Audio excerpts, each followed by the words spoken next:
अयोध्याकांड चतुर्धिकशततमः सर्गः 104 अध्याय। वशिष्ठ जी के साथ आती हुई कौसल्या का मंदाकिनी के तट पर सुमित्रा आदि के समक्ष दुखपूर्ण उद्गार।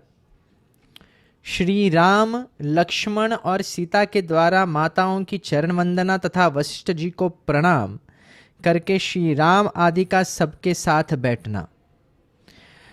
महर्षि वशिष्ठ जी महाराज दशरथ की रानियों को आगे करके श्री रामचंद्र जी की देखने की अभिलाषा लिए उस स्थान की ओर चले जहां उनका आश्रम था। राजरानियां मंद गति से चलती हुई जब मंदाकिनी के तट पर पहुंची तब उन्होंने वहां श्री राम और लक्ष्मण के स्नान करने का घाट देखा। इस समय कौसल्या के मुंह पर अश्रुओं की धारा बह चली। उन्होंने सूखे एवं उदास मुख से दीन सुमित्रा तथा अन्य राजरानियों से कहा, जो राज्य से निकाल दिए गए हैं तथा जो दूसरों को क्लेश न देने वाले कार्य ही करते हैं, उन मेरे अनाथ बच्चों का यह वन में दुर्गम तीर्थ है, जिसे इन्होंने पहले पहल स्वीकार किया है। सुमित्रे, आलस्य रहित तुम्हारे पुत्र लक्ष्मण स्वयं आकर सदा यहीं से मेरे पुत्र के लिए जल ले जाया करते हैं। यद्यपि तुम्हारे पुत्र छोटे से छोटे सेवा कार्य भी स्वीकार किया है, तथापि इससे वे निंदित नहीं हुए हैं, क्योंकि सद्गुणों से युक्त ज्येष्ठ भ्राता के प्रयोजन से रहित जो कार्य होते हैं वे ही सब निंदित माने गए हैं। तुम्हारा यह पुत्र भी उन क्लेशों के योग्य नहीं है जिन्हें आजकल वह सहन करता है। अब श्री राम लौट चले और निम्न श्रेणी के पुरुषों के योग्य जो दुखजनक कार्य उसके सामने प्रस्तुत है उसे वह छोड़ दे, उसे करने का अवसर ही उसके लिए न रह जाए। आगे जाकर विशाल लोचना कौसल्या ने देखा कि श्री राम ने पृथ्वी पर बिछे हुए दक्षिणाग्न कुशों के ऊपर अपने पिता के लिए पिसे हुए इंगदी के फल के पिंड रख छोड़े हैं। दुखी राम के द्वारा पिता के लिए भूमि पर रखे हुए इस पिंड को देखकर देवी कौसल्या ने दशरथ की सब रानियों से कहा, बहनों देखो, श्री राम ने इक्ष्वाकु कुल के स्वामी रघुकुल भूषण महात्मा पिता के लिए यह विधि पूर्वक पिंडदान किया है। देवता के समान तेजस्वी वे महामना भूपाल नाना प्रकार के उत्तम भोग चुके हैं, उनके लिए यह भोजन में उचित नहीं मानती। जो चारों समुद्रों तक की पृथ्वी का राज्य भोग कर भूतल पर देवराज इंद्र के समान प्रतापी थे, वे भूपाल महाराज दशरथ पिसे हुए इंदु की फल का पिंड कैसे खा रहे होंगे। संसार में इससे बढ़कर महान दुख मुझे और कोई नहीं प्रतीत होता है, जिसके अधीन होकर श्री राम समृद्धशाली होते हुए भी अपने पिता को इंगदी के पिसे हुए फल का पिंडदान कर रहे हैं। श्री राम अपने पिता को इंगदी का पिण्याक पिसा हुआ फल प्रदान किया है, यह देखकर दुख से मेरे हृदय के सहस्त्र टुकड़े क्यों नहीं हो जाते हैं। यह लौकिकी श्रुति लोक विख्यात कहावत निश्चय ही मुझे सत्य प्रतीत हो रही है कि मनुष्य स्वयं जो अन्न खाता है उसके देवता भी उसी अन्न को ग्रहण करते हैं। इस प्रकार शोक से आर्त हुई कौसल्या को उस समय उनकी सौतें समझा बुझाकर उन्हें आगे ले गई। आश्रम पर पहुंचकर उन सब ने श्री राम को देखा, जो स्वर्ग से गिरे हुए देवता के समान जान पड़ते थे। भोगों का परित्याग करके तपस्वी जीवन व्यतीत करने वाले श्री राम को देखकर उनकी माताएं शोक से कातर हो गई और आर्त भाव से फूट फूट कर रोती हुई आंसू बहाने लगी। सत्य प्रतिज्ञ नरश्रेष्ठ श्री राम माताओं को देखते ही उठकर खड़े हो गए और बारी बारी से उन सबके चरणा रविंद को स्पर्श किए। विशाल नेत्रों वाली माताएं स्नेहवश जिनकी उंगलियां कोमल और स्पर्श सुखद था, उन सुंदर हाथों से श्री राम की पीठ से धूल पोंछने लगी। श्री राम के बाद लक्ष्मण भी उन सभी दुखियां माताओं को देखकर दुखी हो गए और उन्होंने स्नेहपूर्वक धीरे धीरे उनके चरणों में प्रणाम किया। उन सब माताओं ने श्री राम के साथ जैसा बर्ताव किया था वैसा ही उत्तम लक्षणों से युक्त दशरथ नंदन लक्ष्मण के साथ भी किया। तदनंतर अश्रु भरे नेत्र वाली दुखिनी सीता भी सभी सासुओं के चरणों में प्रणाम करके उनके आगे खड़ी हो गई। तब दुख से पीड़ित हुई कौशल्या ने जैसे माता अपनी बेटी को हृदय से लगा लेती है, उसी प्रकार वनवास के कारण दुर्बल हुई सीता को छाती से चिपका लिया और इस प्रकार कहा, विदेहराज जनक की पुत्री, राजा दशरथ की पुत्र वधू तथा श्री राम की पत्नी इस निर्जन वन में क्यों दुख भोग रही हैं? पुत्री, तुम्हारा मुख धूप से तपे हुए कमल, कुचले हुए उत्पल, धूल से ध्वस्त हुए स्वर्ण और बादलों से ढके हुए चंद्रमा की भांति श्रीहीन हो रहा है। विदेह नंदिनी, जैसे आग अपने उत्पत्ति स्थान काष्ठ को दग्ध कर देती है, उसी प्रकार तुम्हारे इस मुख को देखकर मेरे मन में संकट रूपी अग्नि से उत्पन्न हुआ यह शोकानल मुझे जलाए देता है। शोकाकुल हुई माता जब इस प्रकार विलाप कर रही थी, उसी समय भरत के बड़े भाई श्री राम ने वशिष्ठ जी के चरणों में पड़कर उन्हें दोनों हाथों से पकड़ लिया। जैसे देवराज इंद्र बृहस्पति के चरणों का स्पर्श करते हैं, उसी प्रकार अग्नि के समान बड़े हुए तेज वाले पुरोहित वशिष्ठ जी के दोनों पैर पकड़कर श्री रामचंद्र जी उनके साथ ही पृथ्वी पर बैठ गए। तदनंतर धर्मात्मा भरत एक साथ आए हुए अपने सभी मंत्रियों, प्रधान पूर्ववासियों, सैनिकों तथा परम धर्मज्ञ पुरुषों के साथ अपने बड़े भाई के पास उनके पीछे जा बैठे। उस समय श्री राम के आसन के समीप बैठे हुए अत्यंत पराक्रमी भरत ने दिव्य दीप्ति से प्रकाशित होने वाले श्री रघुनाथ जी को तपस्वी के वेश में देखकर उनके प्रति उस प्रकार हाथ जोड़ लिए जैसे देवराज इंद्र प्रजापति ब्रह्मा के समक्ष विनीत भाव से हाथ जोड़ते हैं। उस समय वहां बैठे हुए श्रेष्ठ पुरुषों के हृदय में यथार्थ रूप से यह उत्तम कौतूहल सा जाग उठा कि देखे ये भरत जी श्री रामचंद्र जी को सत्कार पूर्वक प्रणाम करके आज उत्तम रीति से उनके समक्ष क्या कहते हैं। वे सत्य प्रतिज्ञ श्री राम, महानुभाव लक्ष्मण तथा धर्मात्मा भरत, ये तीनों भाई अपने सुहृदों से घिरकर यज्ञशाला में सदस्यों द्वारा घिरे हुए त्रिविध अग्नियों के समान शोभा पा रहे थे। इस प्रकार श्री वाल्मीकि निर्मित रामायण आदि काव्य के अयोध्या कांड में 104वां सर्ग पूरा हुआ। पंचाधिकशततमः सर्गः 105वां अध्याय। भरत का श्री राम को अयोध्या में चलकर राज्य ग्रहण करने के लिए कहना। श्री राम का जीवन की अनित्यता बताते हुए पिता की मृत्यु के लिए शोक न करने का भरत को उपदेश देना और पिता की आज्ञा का पालन करने के लिए ही राज्य ग्रहण न करके वन में रहने का क्या ही दृढ़ निश्चय बताना। अपने सुहृदों से घिर कर बैठे हुए पुरुष सिंह श्री राम आदि भाइयों की वह रात्रि पिता की मृत्यु दुख से शोक करते हुए ही व्यतीत हुई। प्रातः होने पर भरत आदि तीनों भाई सुहृदों के साथ ही मंदाकिनी के तट पर गए और स्नान, होम एवं जप आदि करके पुनः श्री राम के पास लौट आए। वहां आकर सभी चुपचाप बैठ गए, कोई कुछ नहीं बोल रहा था। तब सुहृदों के बीच में बैठे हुए भरत ने श्री राम से इस प्रकार कहा, भैया, पिताजी ने वरदान देकर मेरी माता को संतुष्ट कर दिया और माता ने यह राज्य मुझे दे दिया। अब मैं अपनी ओर से यह अकंटक राज्य आपकी ही सेवा में समर्पित करता हूं। आप इसका पालन एवं उपभोग कीजिए। वर्षा काल में जल के महान वेग से टूटे हुए सेतु की भांति इस विशाल राज्य खंड को संभालना आपके सिवा दूसरे के लिए अत्यंत कठिन है। पृथ्वीनाथ जैसे गधा, घोड़े की और अन्य साधारण पक्षी गरुड़ की चाल नहीं चल सकते, उसी प्रकार मुझ में आपकी गति का, आपकी पालन पद्धति का अनुसरण करने की शक्ति नहीं है। श्री राम जिसके पास आकर दूसरे लोग जीवन निर्वाह करते हैं, उसी का जीवन उत्तम है, और जो दूसरों का आश्रय लेकर जीवन निर्वाह करता है, उसका जीवन दुखमय है। अतः आपके लिए राज्य करना ही उचित है। जैसे फल की इच्छा रखने वाले किसी पुरुष ने एक वृक्ष लगाया, उसे पाल पोस कर बड़ा किया, फिर उसके तने मोटे हो गए और वह ऐसा विशाल वृक्ष हो गया कि किसी नाटे कद के पुरुष के लिए उस पर चढ़ना अत्यंत कठिन था।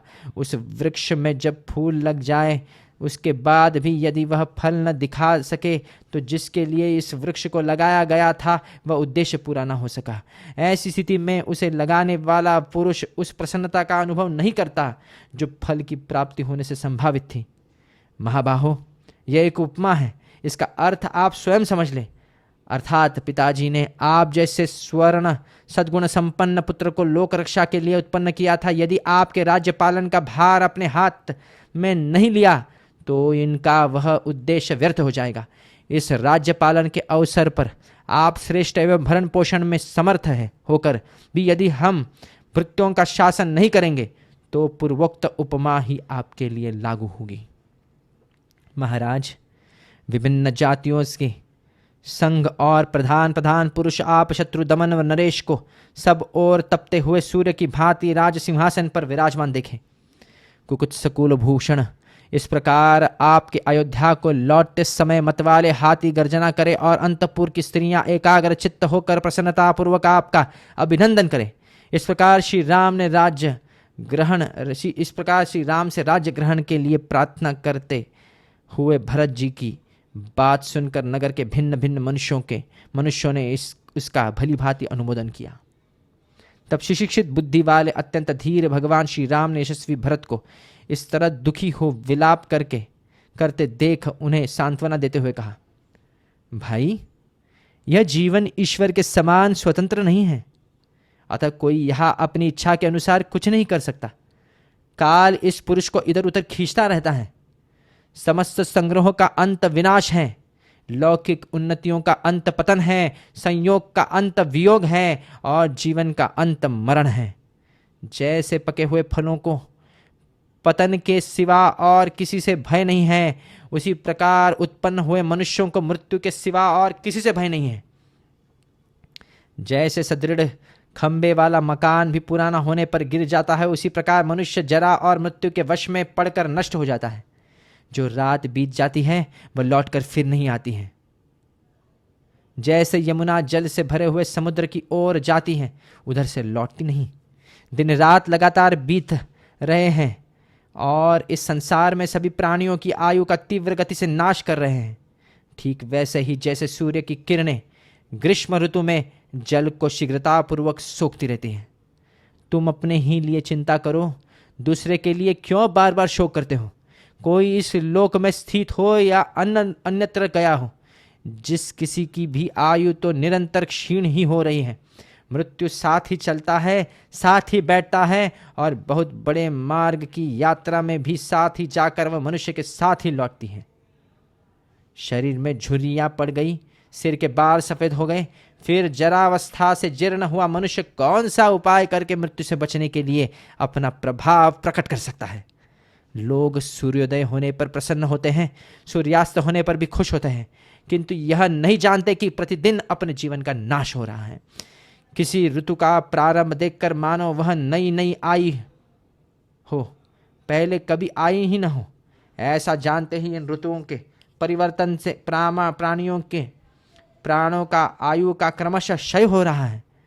जैसे महासागर में बहते हुए दो काट कभी एक दूसरे से मिल जाते हैं और कुछ काल के बाद अलग भी हो जाते हैं, उसी प्रकार स्त्री पुत्र कुटुंब और धन भी मिलकर बिछुड़ जाते हैं, क्योंकि इनका वियोग अवश्यंभावी है। इस संसार में कोई भी प्राणी यथा समय प्राप्त होने वाले जन्म मरण का उल्लंघन नहीं कर सकता। इसलिए जो किसी मरे हुए व्यक्ति के लिए बारंबार शोक करता है, उसमें भी यह सामर्थ्य नहीं है कि वह अपनी ही मृत्यु को टाल सके। जैसे आगे जाते हुए यात्रियों अथवा व्यापारियों के समुदाय से रास्ते में खड़ा हुआ पथिक यो कहे कि मैं भी आप लोगों के पीछे पीछे आऊंगा और तदनुसार वह उनके पीछे पीछे जाए, उसी प्रकार हमारे पूर्वज पितामह आदि जिस मार्ग से गए हैं, जिस पर जाना अनिवार्य है तथा जिससे बचने का कोई उपाय नहीं है, उसी मार्ग पर स्थित हुआ मनुष्य किसी और के लिए शोक कैसे करे? जैसे नदियों का प्रवाह पीछे नहीं लौटता, उसी प्रकार दिन दिन ढलती हुई अवस्था फिर नहीं लौटती है, इसका क्रमशः नाश हो रहा है। यह सोचकर आत्मा को कल्याण के साधन भूत धर्म में लगावे, क्योंकि सभी लोग अपना कल्याण चाहते हैं। तात हमारे पिता धर्मात्मा थे, उन्होंने प्रयास दक्षिणाएं देकर प्रायः सभी पर्याप्त दक्षिणाएं देकर प्रायः सभी परम शुभ कारक यज्ञों का अनुष्ठान किया था। उनके सारे पाप धुल गए थे, अतः वे महाराज स्वर्गलोक में गए हैं। वे भरण पोषण के लिए योग्य परिजनों का भरण करते थे, प्रजाजनों का भली भांति पालन करते थे और प्रजाजनों से धर्म के अनुसार कर आदि के रूप में धन लेते थे। इन सब कारणों से हमारे पिता उत्तम स्वर्गलोक में पधारे हैं। सर्वप्रिय शुभ कर कमा तथा प्रचुर दक्षिणा वाले यज्ञों के अनुष्ठानों से हमारे पिता सर्वप्रिय शुभ कर्मा था प्रचुर दक्षिणा वाले यज्ञों के अनुष्ठानों से हमारे पिता पृथ्वीपति महाराज दशरथ स्वर्गलोक में गए हैं। उन्होंने नाना प्रकार के यज्ञों द्वारा यज्ञ पुरुष की आराधना की, प्रचुर भोग प्राप्त की और उत्तम आयु पाई थी। इसके बाद वे महाराज यहाँ से स्वर्गलोक को पधारे हैं। तात अन्य राजाओं की उपेक्षा उत्तम आयु और श्रेष्ठ भोगों को पाकर हमारे पिता सदा सत्पुरुषों के द्वारा सम्मानित हुए हैं, अतः स्वर्गवासी हो जाने पर भी वे शोक करने योग्य नहीं हैं। हमारे पिता ने जरा जीर्ण मानव शरीर का परित्याग करके दैवी संपत्ति प्राप्त की है, जो ब्रह्मलोक में विहार करने वाली है। कोई भी ऐसा विद्वान जो तुम्हारे और मेरे समान शास्त्र ज्ञान संपन्न एवं परम बुद्धिमान है, पिताजी के लिए शोक नहीं कर सकता। धीर एवं प्रज्ञावान पुरुष को कभी अवस्थाओं में ये नाना प्रकार के शोक, विलाप तथा रोदन त्याग देने चाहिए। इसलिए तुम स्वस्थ हो जाओ, तुम्हारे मन में शोक नहीं होना चाहिए। वताओं में श्रेष्ठ भरत, तुम यहाँ से जाकर अयोध्यापुरी में निवास करो, क्योंकि मन को वश में रखने वाले पूज्य पिताजी ने तुम्हारे लिए यही आदेश दिया है। उन पुण्यकर्मा महाराज ने मुझे भी यहाँ जहाँ रहने की आज्ञा दी है, वहीं रहकर मैं उन पूज्य पिताजी के आदेश का पालन करूँगा। शत्रु दमन भरत, पिता की आज्ञा की अवहेलना करना मेरे लिए कदापि उचित नहीं है। वे तुम्हारे लिए भी सर्वदा सम्मान के योग्य हैं, क्योंकि वे ही हम लोगों के हितैषी बंधु और जन्मदाता हैं। रघुनंदन, मैं इस वनवास रूपी कर्म के द्वारा पिताजी के ही वचन का, जो धर्मात्माओं की को भी मान्य है, पालन करूंगा। नरश्रेष्ठ परलोक पर विजय पाने की इच्छा रखने वाले मनुष्य को धार्मिक क्रूरता से रहित होकर और गुरुजनों का आज्ञा पालक होना चाहिए। मनुष्यों में श्रेष्ठ भरत, हमारे पूज्य पिता दशरथ के शुभ आचरणों पर दृष्टिपात करके तुम अपने धार्मिक स्वभाव के द्वारा आत्मा की उन्नति के लिए प्रयत्न करो। सर्वशक्तिमान महात्मा श्री राम एक मुहूर्त तक अपने मोटे छोटे भाई भरत से पिता की आज्ञा का पालन कराने के उद्देश्य से अर्थयुक्त वचन कर चुप हो गए। इस प्रकार श्री वाल्मीकि निर्मित रामायण आदि काव्य अयोध्या कांड में 105वां सर्ग पूरा हुआ। षडधिक शततमः सर्गः। भरत की पुनः श्री राम से अयोध्या लौटने और राज्य ग्रहण करने की प्रार्थना।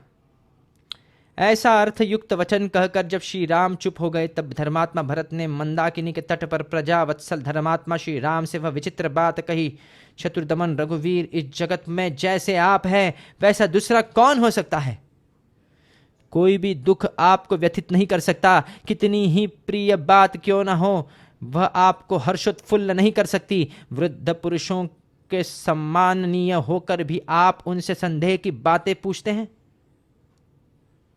जैसे मरे हुए जीव का अपने शरीर आदि से कोई संबंध नहीं रहता, उसी प्रकार जीते जी भी वह उनके संबंध से रहित है। जैसे वस्तु के अभाव में उसके प्रतीत राग द्वेष नहीं होता, वैसे ही उसके रहने पर भी मनुष्य की राग द्वेष से शून्य होना चाहिए।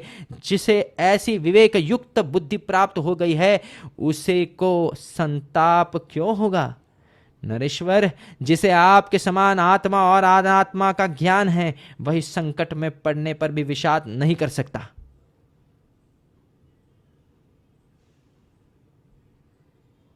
रघुनंदन, आप देवताओं की भांति सतगुण से संपन्न महात्मा, सत्य प्रतिज्ञ, सर्वज्ञ, सबके साक्षी और बुद्धिमान हैं।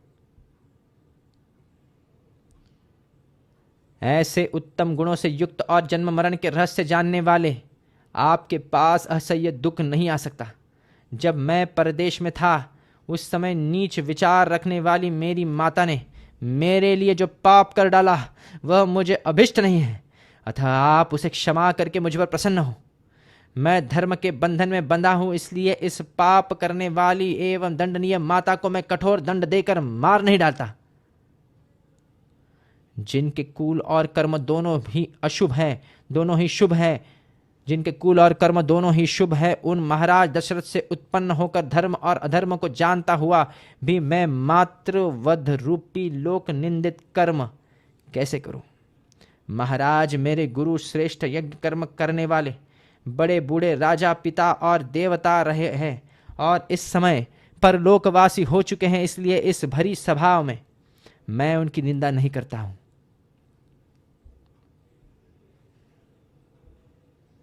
धर्मज्ञ रघुनंदन, कौन ऐसा मनुष्य है जो धर्म को जानते हुए भी स्त्री का प्रिय करने की इच्छा से ऐसा धर्म और अर्थ से हीन कुत्सित कर्म कर सकता है?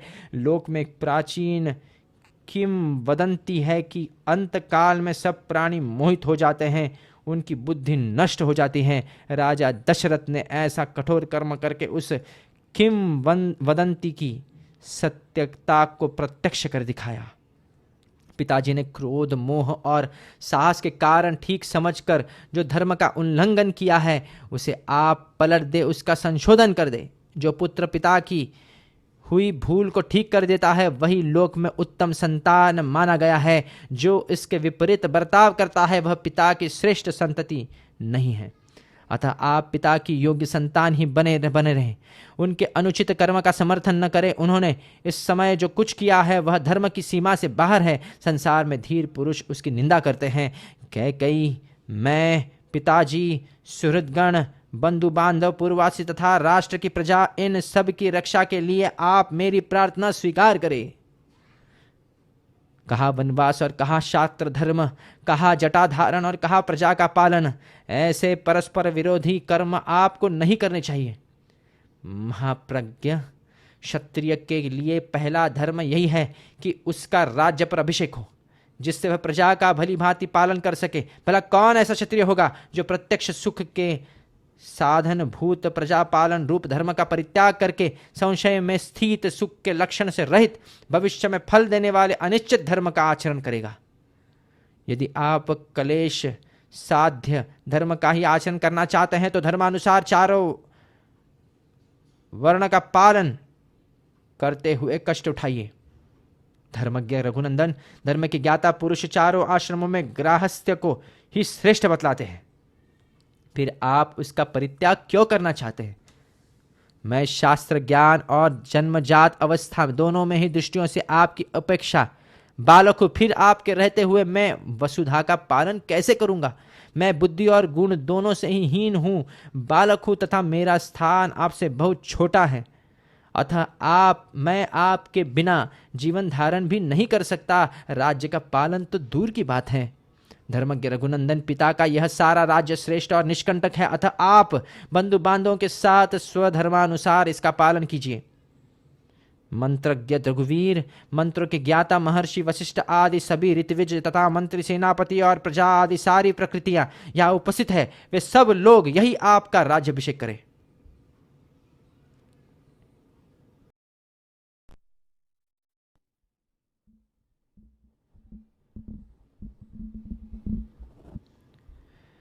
हम लोगों के द्वारा अभिषिक्त होकर आप मरुद गणों से अभिषिक्त हुए इंद्र की भांति वेग पूर्वक सब लोगों को जीत कर प्रजा का पालन करने के लिए अयोध्या को चले। वहाँ देवता, ऋषि और पितरों का ऋण चुकाए, दुष्ट शत्रुओं का भली भांति दमन करे तथा मित्रों को उनके इच्छानुसार वस्तुओं द्वारा तृप्त करते हुए आप ही अयोध्या में मुझे धर्म की शिक्षा देते रहे। आर्य, आपका अभिषेक संपन्न होने पर सुहृदगण प्रसन्न हो और दुख देने वाले आपके शत्रु भयभीत होकर दसों दिशाओं में भाग जाएं। पुरुष प्रवर, आज आप मेरी माता के कलंक को धो पोंछकर पूज्य पिताजी को भी निंदा से बचाइए। मैं आपके चरणों में माथा टेक कर याचना करता हूँ, आप मुझ पर दया कीजिए। जैसे महादेव जी सब प्राणियों पर अनुग्रह करते हैं, उसी प्रकार आप भी अपने बंधु बांधवों पर कृपा कीजिए। अथवा यदि आप मेरी प्रार्थना को ठुकरा कर यहाँ से वन को ही जाएंगे तो मैं भी आपके साथ जाऊंगा। ग्लानि में पड़े हुए भरत ने मनो भी राम राजा श्री राम को उनके चरणों में माथा टेक कर प्रसन्न करने की चेष्टा की, तथापि उन सत्वगुण संपन्न रघुनाथ जी ने पिता की आज्ञा में ही दृढ़तापूर्वक स्थित रहकर अयोध्या जाने का विचार नहीं किया। श्री रामचंद्र जी की वह अद्भुत दृढ़ता देखकर सब लोग एक ही साथ दुखी भी हुए और हर्ष को भी प्राप्त हुए, ये अयोध्या नहीं जा रहे हैं, यह सोचकर वे दुखी हुए और प्रतिज्ञा पालन में उनकी दृढ़ता देखकर उन्हें हर्ष हुआ। उस समय ऋत्विज पूर्वासी भिन्न भिन्न समुदाय के नेता और माताएं अचेत सी होकर आंसू अश्रु बहाती हुई पूर्वोक्त बातें कहने वाली भरत की भूरी भूरी प्रशंसा करने लगी और सबने उनके साथ ही योग्यतानुसार श्री राम जी के सामने विनीत होकर उनसे अयोध्या लौट चलने की याचना की। इस प्रकार श्री वाल्मीकि निर्मित रामायण आदि काव्य के अयोध्या कांड में 106वां सर्ग पूरा हुआ। 107वां अध्याय सप्ताधिक शततमः सर्गः। श्री राम का भरत को समझाकर उन्हें अयोध्या जाने का आदेश देना। जब भरत पुनः इस प्रकार प्रार्थना करने लगे तब कुटुंबी जनों के बीच में सत्कार पूर्वक बैठे हुए लक्ष्मण के बड़े भाई श्री राम श्रीमान रामचंद्र जी ने उन्हें इस प्रकार उत्तर दिया। भाई, तुम नृपश्रेष्ठ महाराज दशरथ के द्वारा केकय राजकन्या माता कैकेयी के गर्भ से उत्पन्न हुए हो, अतः तुमने जो ऐसे उत्तम वचन कहे हैं वे सर्वथा तुम्हारे योग्य हैं। भैया, आज से बहुत पहले की बात है कि पिताजी का जब तुम्हारी माताजी के साथ विवाह हुआ था तभी उन्होंने तुम्हारे नाना से कैकेयी के पुत्र को राज्य देने की उत्तम शर्त कर ली थी। इसके बाद देवासुर संग्राम में तुम्हारी माता ने प्रभावशाली महाराज की बड़ी सेवा की। इससे संतुष्ट होकर राजा ने उन्हें वरदान दिया था।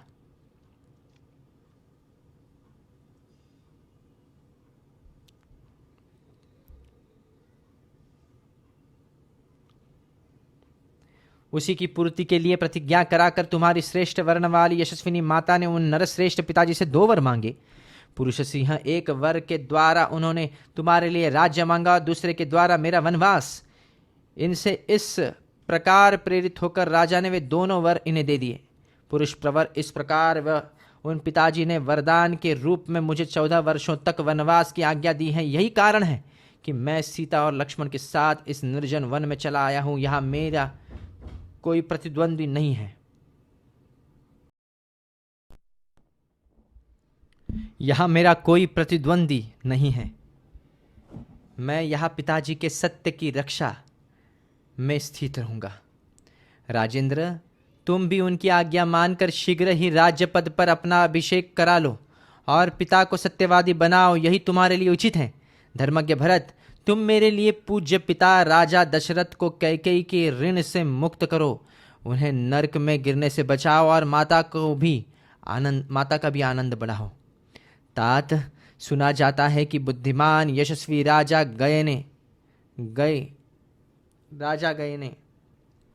गय देश में ही यज्ञ करते हुए पितरों के प्रति एक कहावत कही थी। वह इस प्रकार है, बेटा पुत्र नामक नरक से पिता का उद्धार करता है, इसलिए वह पुत्र कहा गया है। वही पुत्र है जो पितरों की सब ओर से रक्षा करता है। बहुत से गुणवान और बहुश्रुत पुत्रों की इच्छा करनी चाहिए। संभव है कि प्राप्त हुए उन पुत्रों में से कोई एक भी गया की यात्रा करे। रघुनंदन नरश्रेष्ठ भरत, इस प्रकार सभी राज ऋषियों ने पितरों के उद्धार का निश्चय किया है। अतः प्रभो, तुम भी अपने पिता का नरक से उद्धार करो। वीर भरत, तुम शत्रुघ्न तथा समस्त ब्राह्मणों को साथ लेकर अयोध्या को लौट जाओ और प्रजा को सुख दो।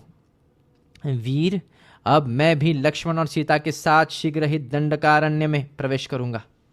भरत, तुम स्वयं मनुष्यों के राजा बनो और मैं जंगली पशुओं का सम्राट बनूंगा। अब तुम अत्यंत हर्षपूर्वक श्रेष्ठ नगर अयोध्या को जाओ और मैं भी प्रसन्नतापूर्वक दंडक वन में प्रवेश करूंगा। भरत, सूर्य की प्रभा को तिरोहित कर देने वाला छत्र तुम्हारे मस्तक पर शीतल छाया करे। अब मैं भी धीरे धीरे इन जंगली वृक्षों की घनी छाया का आश्रय लूंगा। भरत, अतुलित बुद्धि वाले शत्रुघ्न तुम्हारी सहायता में रहे और सुविख्यात सुमित्रा कुमार लक्ष्मण मेरे प्रधान मित्र सहायक हैं। हम चारों पुत्र अपने पिता राजा दशरथ के सत्य की रक्षा करें। तुम विषाद मत करो। इस प्रकार श्री वाल्मीकि निर्मित रामायण आदि काव्य के अयोध्या कांड में 107वां सर्ग पूरा हुआ। 108वां अध्याय अष्टाधिक शततमः सर्गः। जाबालिका नास्तिकों के मत का अवलंबन करके श्री राम को समझाना। जब धर्मज्ञ श्री रामचंद्र जी भरत को इस प्रकार समझा बुझा रहे थे, उसी समय ब्राह्मण शिरोमणि जबाली ने उनसे यह धर्म विरुद्ध वचन कहा।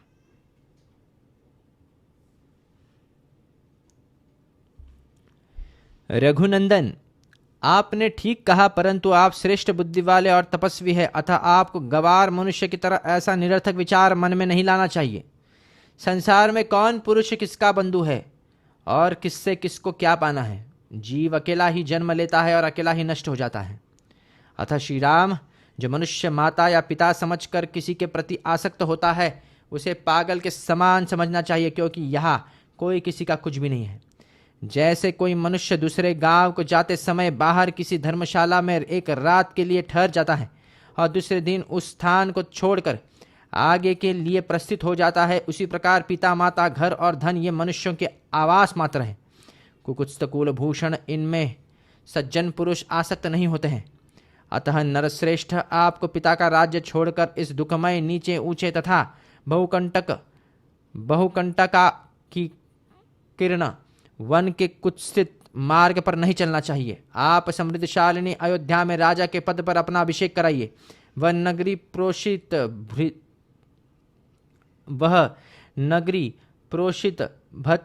भर्तृका नारी की भांति एक वेणा धारण करके आपकी प्रतीक्षा करती है।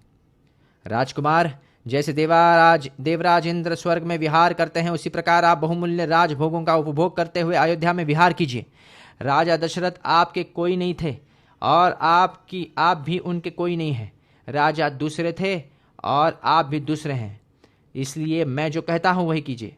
पिता जीव के जन्म में निमित्त कारण मात्र होता है। वास्तव में ऋतुमती माता के द्वारा गर्भ में धारण किए हुए वीर और रज का परस्पर संयोग होने पर ही पुरुष का यहाँ जन्म होता है। राजा को जहाँ जाना था वहाँ चले गए। यह प्राणियों के लिए स्वाभाविक स्थिति है। आप तो व्यर्थ ही मारे जाते कष्ट उठा रहे हैं। जो मनुष्य प्राप्त हुए, अर्थ का परित्याग करके धर्मपरायण हुए हैं, उन्हीं के लिए मैं शोक करता हूँ, दूसरों के लिए नहीं।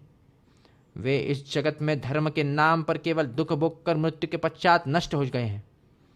अष्ट का आदि जितने श्राद्ध हैं उनके देवता पितर हैं। श्राद्ध का दान पितरों को मिलता है, यही सोचकर लोग श्राद्ध में प्रवृत्त होते हैं, किंतु विचार करके देखिए तो इसमें अन्न का नाश ही होता है। भला मरा हुआ मनुष्य क्या खाएगा? यदि यहाँ दूसरे का खाया हुआ अन्न दूसरे के शरीर में चला जाता तो परदेश में जाने वालों के लिए श्राद्ध ही कर लेना चाहिए। उनको रास्ते के लिए भोजन देना उचित नहीं है।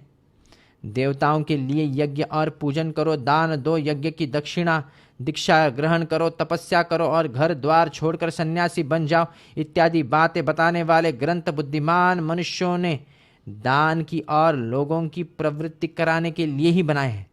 अतः महामते, आप अपने मन में यह निश्चय कीजिए कि इस लोक के सिवा कोई दूसरा लोक नहीं है। अतः वहाँ फल भोगने के लिए धर्म आदि के पालन की आवश्यकता नहीं है। जो प्रत्यक्ष राज्य लाभ है उसका आश्रय लीजिए, परोक्ष पारलौकिक लाभ जो पीछे ढकल दीजिए। सत्य पुरुषों की बुद्धि जो सब लोगों के राह दिखाने वाली होने के कारण प्रमाणभूत है, लिए आगे करके भरत के अनुरोध से आप अयोध्या का राज्य ग्रहण कीजिए। इस प्रकार श्री वाल्मीकि निमित्त रामायण आदि काव्य के अयोध्या कांड में 108वां सर्ग पूरा हुआ।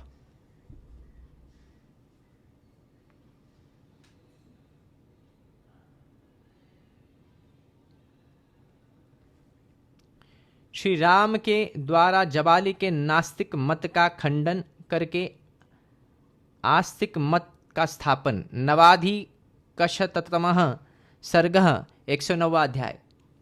जबाली का यह वचन सुनकर सत्य पराक्रमी श्री रामचंद्र जी ने अपनी संशय रहित बुद्धि के द्वारा श्रुति सम्मत सदुति का आश्रय लेकर कहा, विप्रवर, आपने मेरा प्रिय करने की इच्छा से यह जो बात कही है वह कर्तव्य सी दिखाई देती है, किंतु वास्तव में करने योग्य नहीं है। वह पथ्य सी दिखने पर भी वास्तव में अपत्य है। जो पुरुष धर्म अथवा वेद की मर्यादा को त्याग देता है वह पाप कर्म में प्रवृत्त हो जाता है। उसके आचार सत्पुरुषों में कभी सम्मान नहीं पाता है। आचार ही यह बताता है कि कौन पुरुष उत्तम कुल में उत्पन्न हुआ है और कौन अधम कुल में, कौन वीर है और कौन व्यर्थ है, और अपने को पुरुष मानता है तथा कौन पवित्र है और कौन अपवित्र है। आपने जो आचार बताया है उसे अपनाने वाला पुरुष श्रेष्ठ सा दिखाई देने पर भी वास्तव में अनार्य होगा, बाहर से पवित्र दिखने पर भी भीतर से अपवित्र होगा, उत्तम लक्षणों से युक्त सा प्रतीत होने पर भी वास्तव में उसके विपरीत होगा, तथा शीलवान सा दिखने पर भी वस्तुतः वह दुःशील होगा। आपका उपदेश चोला तो धर्म का पहने हुए है किंतु वास्तव में अधर्म है। इससे संसार में वर्ण संकरता का प्रचार होगा। यदि मैं इसे स्वीकार विधिहीन कर्म में लग जाऊं तो कर्तव्य अकर्तव्य का ज्ञान रखने वाला कौन समझदार मनुष्य मुझे श्रेष्ठ समझकर आदर देगा। उस दशा में तो मैं इस जगत में दुराचारी तथा लोक को कलंकित करने वाला समझा जाऊंगा। जहाँ अपनी की हुई प्रतिज्ञा तोड़ दी जाती हैं, उस वृत्ति के अनुसार बर्ताव करने पर मैं किस साधन से स्वर्ग लोक प्राप्त करूंगा, तथा अपने जिस आचार का उपदेश दिया है वह किसका है जिसका मुझे अनुसरण करना होगा, क्योंकि पाप के आपके कथानुसार मैं पिता आदि में से किसी का कुछ भी नहीं हूं। आपके बताए हुए मार्ग से चलने पर पहले तो मैं स्वेच्छाचारी हूँगा, फिर यह सारा लोक स्वेच्छाचारी हो जाएगा, क्योंकि राजाओं के जैसे आचरण होते हैं प्रजा भी वैसा ही आचरण करने लगती है। सत्य का पालन ही राजाओं का दया प्रधान धर्म है, सनातन आचार है, अतः राज्य सत्य स्वरूप है। सत्य में ही संपूर्ण लोक प्रतिष्ठित है। ऋषियों और देवताओं ने सदा सत्य का ही आदर किया है। इस लोक में सत्यवादी मनुष्य अक्षय परम धाम में जाता है। झूठ बोलने वाले मनुष्य से सब लोग उसी तरह भयभीत होते हैं जैसे सांप से। संसार में सत्य ही धर्म की पराकाष्ठा है और वह सबका मूल है कहा जाता है। जगत में सत्य ही ईश्वर है। सदा सत्य के ही आधार पर धर्म की स्थिति रहती है। सत्य ही सबकी जड़ है। सत्य से बढ़कर दूसरा कोई परम पद नहीं है। सत्यमेवेश्वरो लोके सत्य धर्मः सदाश्रितः सत्यमूलानि सर्वाणि सत्यन्नास्ति परम पदम। दान यज्ञ होम तपस्या और वेद इन सब का आधार सत्य है, इसलिए सबको सत्यपरायण होना चाहिए। एक मनुष्य संपूर्ण जगत का पालन करता है, एक समुचे का कुल का पालन करता है, एक नरक में डूबता है और एक स्वर्ग लोक में प्रतिष्ठित होता है।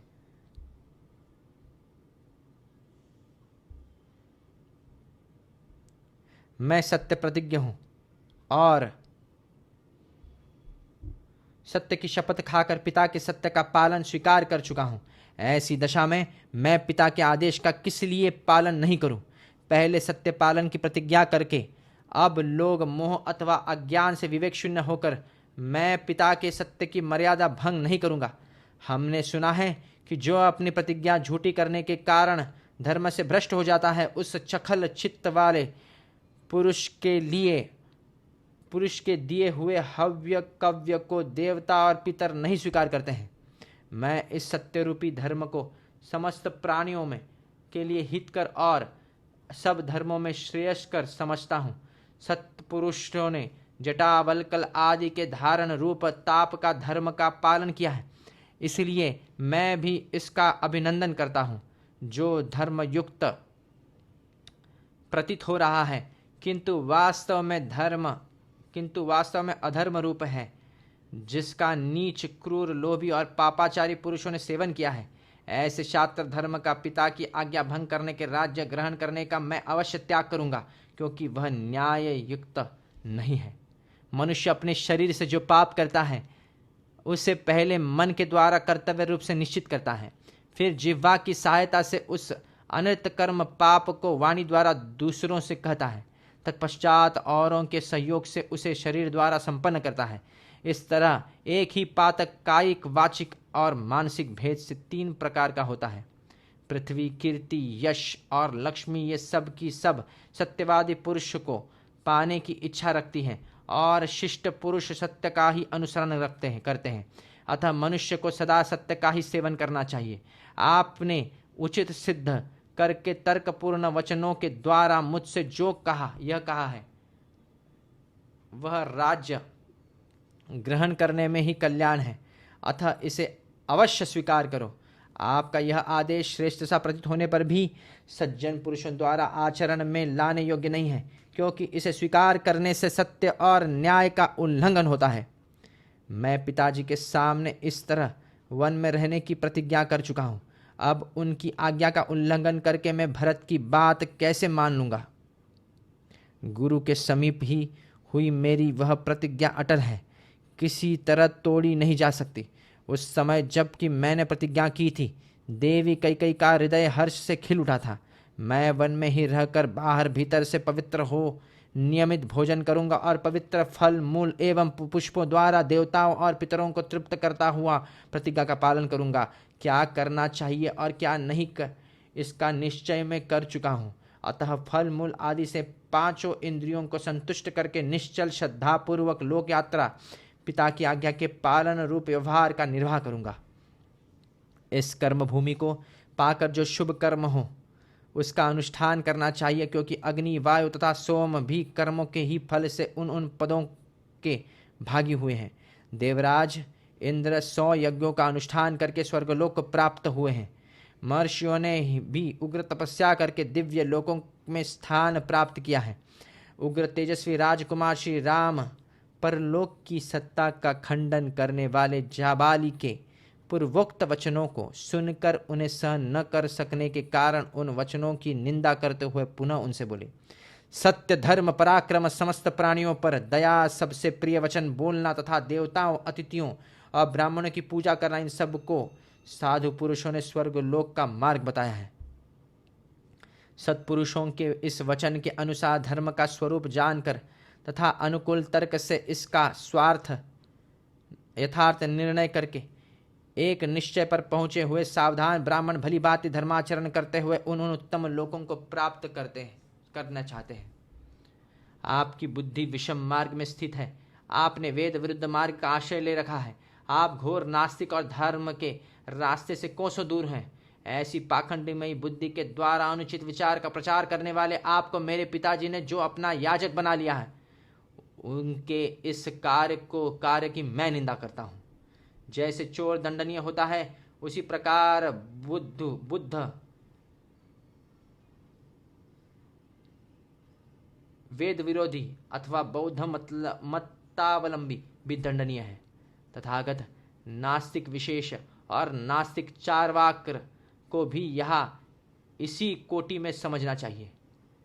इसलिए प्रजा पर अनुग्रह करने के लिए राजा द्वारा जिस नास्तिक को दंड दिलाया जाता है, उसे तो चोर के समान दंड दिलाया ही जाए, परंतु जो वश के बाहर हो, उस नास्तिक के प्रति विद्वान ब्राह्मण कभी उन्मुख न हो, उससे वार्तालाप तक न करे। स नास्ति ना अभिमुखो बुध स्यात्। आपके सिवा पहले के श्रेष्ठ ब्राह्मणों के इहलोक और परलोक की फल कामना का परित्याग करके वेदोक्त धर्म समझकर सदा ही बहुत से शुभ कर्मों का अनुष्ठान किया है। अतः जो भी ब्राह्मण है वे वेदों को ही प्रमाण मानकर स्वस्ति, अहिंसा और सत्य आदि, कृत, तपदान और परोपकार आदि तथा हुत, यज्ञ, याग आदि कर्मों का संपादन करते हैं। जो धर्म में तत्पर रहते हैं, सत्पुरुषों का साथ करते हैं, तेज से संपन्न है, जिनमें दान रूपी गुण की प्रधानता है, जो कभी किसी प्राणी की हिंसा नहीं करते तथा जो मल संसर्ग से रहित है, ऐसे श्रेष्ठ मुनि ही संसार में पूजनीय होते हैं। महात्मा श्री राम स्वभाव से ही दैन्य भाव से रहित थे। उन्होंने जब रोषपूर्वक पूर्वोक्त बात कही, तब ब्राह्मण जाबाली ने विनय पूर्वक यह आस्तिकता पूर्ण सत्य एवं हितकर वचन कहा।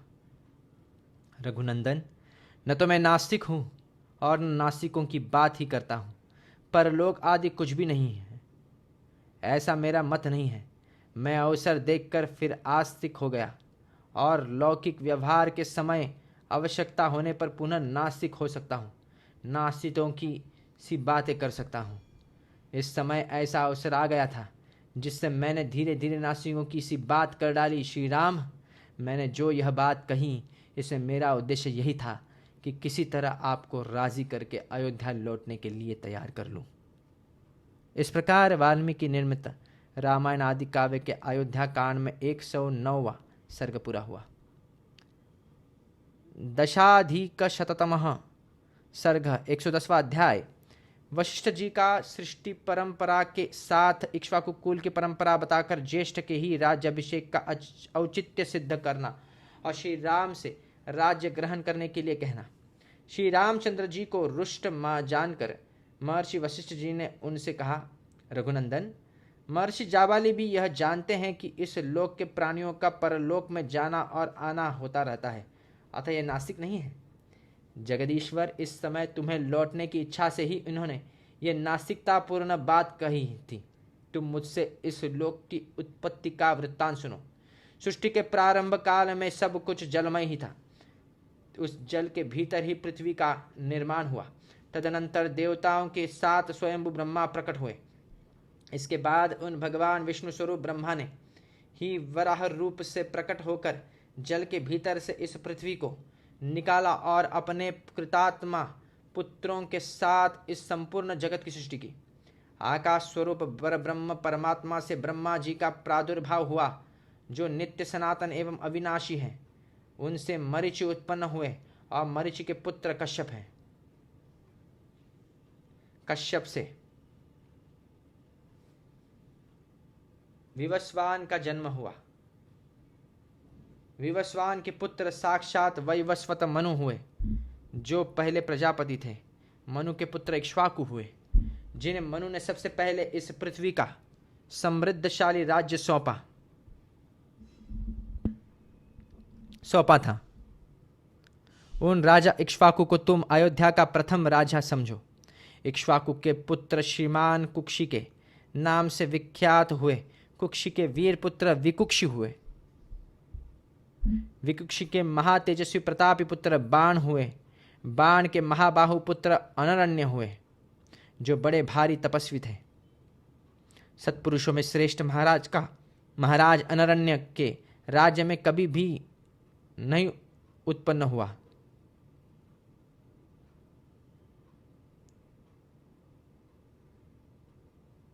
महाराज अनरण्य से राजा पृथु हुए। उन पृथु से महातेजस्वी त्रिशंकु की उत्पत्ति हुई। वे वीर त्रिशंकु विश्वामित्र के सत्य वचन के प्रभाव से सदेह स्वर्ग लोक को चले गए थे। त्रिशंकु के महायशस्वी धुंधुमार हुए। धुंधुमार से महातेजस्वी युवान श्व का जन्म हुआ। मानधाता के महान तेजस्वी पुत्र सुसंधि हुए। सुसंधि के दो पुत्र हुए, ध्रुव संधि और प्रसेनजीत। ध्रुव संधि के यशस्वी पुत्र शत्रुसूदन भरत थे। महाभाव भरत से असित नामक पुत्र उत्पन्न हुआ, जिसके शत्रुभूत प्रतिपक्षी राजा ये हय ताल जंघ और शूर शशबिंदु उत्पन्न हुए थे। उन सब का सामना करने के लिए सेना का व्यूह बनाकर युद्ध के लिए डटे रहने पर भी शत्रुओं की संख्या अधिक होने के कारण राजा असित को हार कर परदेश की शरण लेनी पड़ी। वे रमणीय शैल शिखर पर प्रसन्नतापूर्वक रहकर मुनि भाव से परमात्मा का मनन चिंतन करने लगे। सुना जाता है कि असित की 2 पत्नियां गर्भवती थीं। उनमें से एक महाभागा कमल लोचना राजपत्नी ने उत्तम पुत्र पाने की अभिलाषा रखकर देवतुल्य तेजस्वी भृगुवंशी च्यवन मुनि के चरणों में वंदना की, और दूसरी रानी ने अपनी सौत के गर्भ का विनाश करने के लिए उसे जहर दे दिया। उन दोनों भृगुवंशी च्यवन मुनि हिमालय कर रहते थे। राजा असित की कालिंदी नाम वाली पत्नी ने ऋषि के चरणों में पहुंचकर उन्हें प्रणाम किया। मुनि ने प्रसन्न होकर पुत्री की उत्पत्ति के लिए वरदान चाहने वाले रानी से इस प्रकार कहा, देवी, तुम्हें एक मनस्वी लोक विख्यात पुत्र प्राप्त होगा, जो धर्मात्मा शत्रुओं के लिए अत्यंत भयंकर, अपने वंश को चलाने वाला और शत्रुओं का संहारक होगा। यह सुनकर रानी ने मुनि की परिक्रमा की और उनसे विदा लेकर वहां से अपने घर आने पर रानी ने एक पुत्र को जन्म दिया, जिसकी कांति कमल के भीतरी भाग के समान सुंदर थी और नेत्र कमल दल के समान मनोहर थी। सौत ने उसके गर्भ को नष्ट करने के लिए जो गर विष दिया था, उस गर के साथ ही वह बालक प्रकट हुआ, इसलिए सगर नाम से प्रसिद्ध हुआ।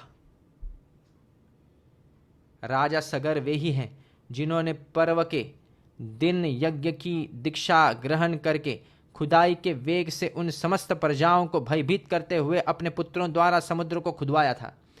हमारे सुनने में आया है कि सगर के पुत्र असमंज हुए, जिन्हें पाप कर्म में प्रवृत्त होने के कारण पिता ने जीते जी ही राज्य से निकाल दिया। असमंज के पुत्र अंशुमन हुए, जो बड़े पराक्रमी थे। अंशुमान के दिलीप और दिलीप के पुत्र भगीरथ हुए। भगीरथ से कुकुत्स्थ का जन्म हुआ, जिनसे अनेक वंश वाले काकुत्स्थ कहलाते हैं, जिनके उनके वंश वाले काकुत्स्थ कहलाते हैं। ककुत्स्थ के पुत्र रघु हुए, जिनके उस वंश के लोग राघव कहलाए। रघु के तेजस्वी पुत्र कल्माशपाद हुए, जो बड़े होने पर शापवश कुछ वर्षों के लिए नरभक्षी राक्षस हो गए थे। वे इस पृथ्वी पर सौदास नाम से विख्यात थे।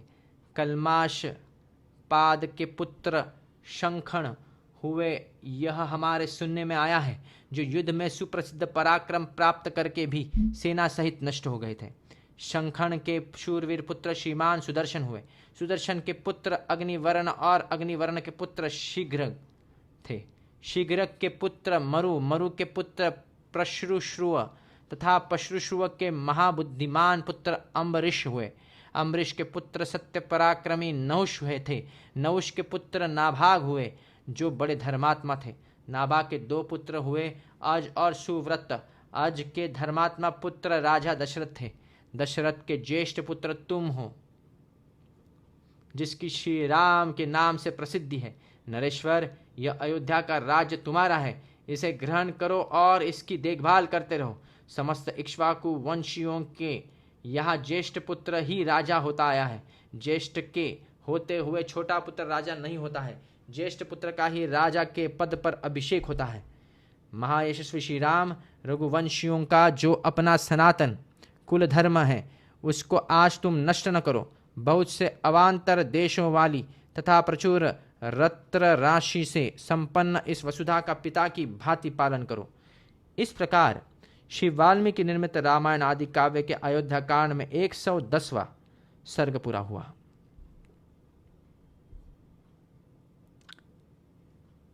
एकादशाधिकशततमः सर्गः 111वां अध्याय। वशिष्ठ जी के समझाने पर भी श्री राम को पिता की आज्ञा के पालन से विरत होते न देख भरत का धरना देने को तैयार होना तथा श्री राम का उन्हें समझाकर अयोध्या लौटने की आज्ञा देना। उस समय राजपुरोहित वशिष्ठ ने पूर्वोक्त बातें कहकर पुनः श्री राम से दूसरी धर्मयुक्त बातें कहीं। रघुनंदन, कुकुत्स कुलभूषण, इस संसार में उत्पन्न हुए पुरुष के सदा 3 गुरु होते हैं, आचार्य, पिता और माता।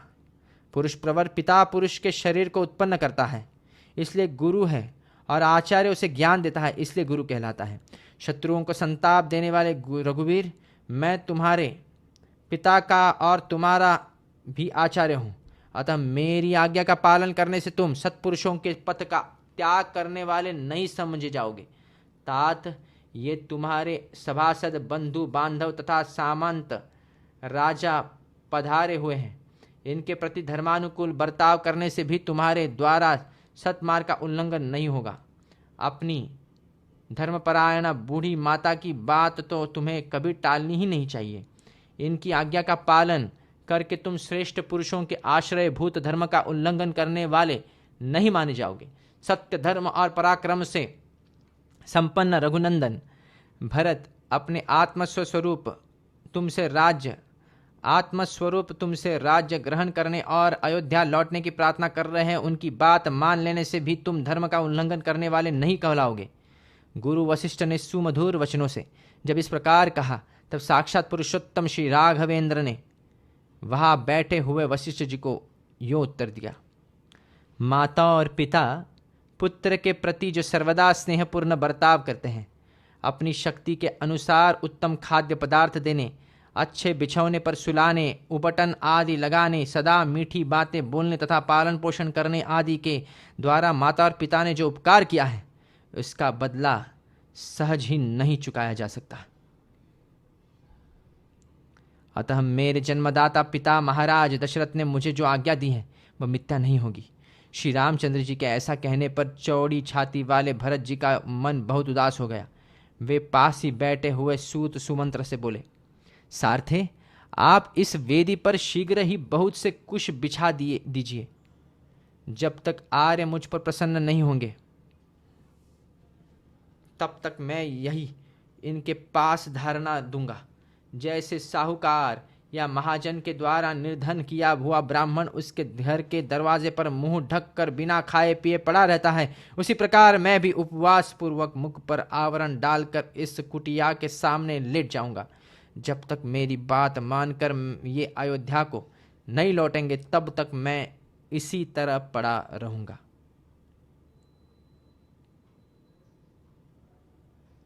यह सुनकर सुमंत्र श्री रामचंद्र जी का मुंह ताकने लगे।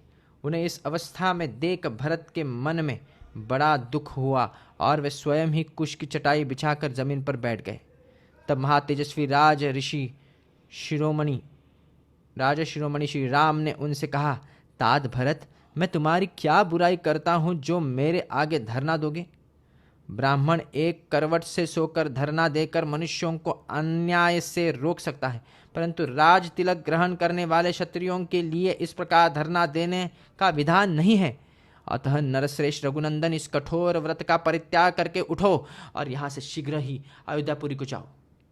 यह सुनकर भरत वहां बैठे बैठे ही सब और दृष्टि डालकर नगर और जनपद के लोगों से बोले, आप लोग भैया को क्यों नहीं समझाते हैं?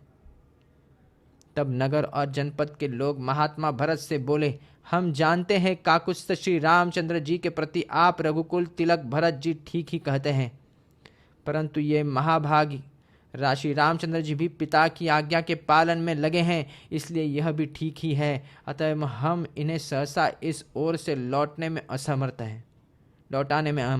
हैं। उन पूर्ववासियों का वचन तात्पर्य समझकर श्री राम ने भरत से कहा, भरत, धर्म पर दृष्टि रखने वाले सुहृदों के इस कथन को सुनो और समझो। रघुनंदन, मेरी और इनकी दोनों बातों को सुनकर उन पर सम्यक रूप से विचार करो। महाबाहो, अब शीघ्र उठो तथा मेरा और जल का स्पर्श करो।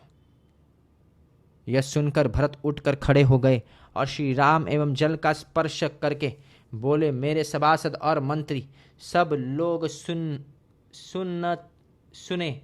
न तो मैंने पिताजी से राज्य मांगा था और न माता से भी कभी इसके लिए कुछ कहा था। साथ ही परम धर्मज्ञ श्री रामचंद्र ने वनवास में भी मेरी कोई सम्मति नहीं है। फिर भी यदि इनके लिए पिताजी की आज्ञा का पालन करना है और वन में रहना अनिवार्य है तो इनके बदले में ही 14 वर्षों तक वन में निवास करूंगा। भरत कह रहे कि मैं भी 14 वर्षों तक वन में निवास करूंगा। भाई भरत की इस सत्य बात से धर्मात्मा श्री राम को बड़ा विस्मय हुआ और उन्होंने पूर्ववासी तथा राजनिवासी लोगों की ओर देखकर कहा, पिताजी ने अपने जीवन काल में जो वस्तु बेच दी है या धरोहर रख दी है अथवा खरीदी है, उससे मैं अथवा भरत कोई भी पलट नहीं सकता। मुझे वनवास के लिए किसी को प्रतिनिधि नहीं बनना चाहिए, क्योंकि सामर्थ्य रहते हुए प्रतिनिधि से काम लेना लोक में निंदित है। कई ने उचित मांग की प्रस्तुत की थी और मेरे पिताजी ने उसे देकर पुण्य कर्म ही किया था। मैं जानता हूँ भरत बड़े क्षमाशील और गुरुजनों का सत्कार करने वाले हैं। इन सत्य प्रतिज्ञ महात्मा में सभी कल्याणकारी गुण मौजूद हैं। 14 वर्षों की अवधि पूरी करके जब मैं वन से लौटूंगा तब अपने इन धर्मशील भाई के साथ इस भूमंडल का श्रेष्ठ राजा होऊंगा। कई ने राजा से वर मांगा और मैंने उसका पालन स्वीकार कर लिया। अतः भरत, अब तुम मेरा कहना मानकर इस वर के पालन द्वारा अपने पिता महाराज दशरथ को असत्य के बंधन से मुक्त करो। इस प्रकार श्री वाल्मीकि निर्मित रामायण आदि काव्य के अयोध्या कांड में 111वां सर्ग पूरा हुआ।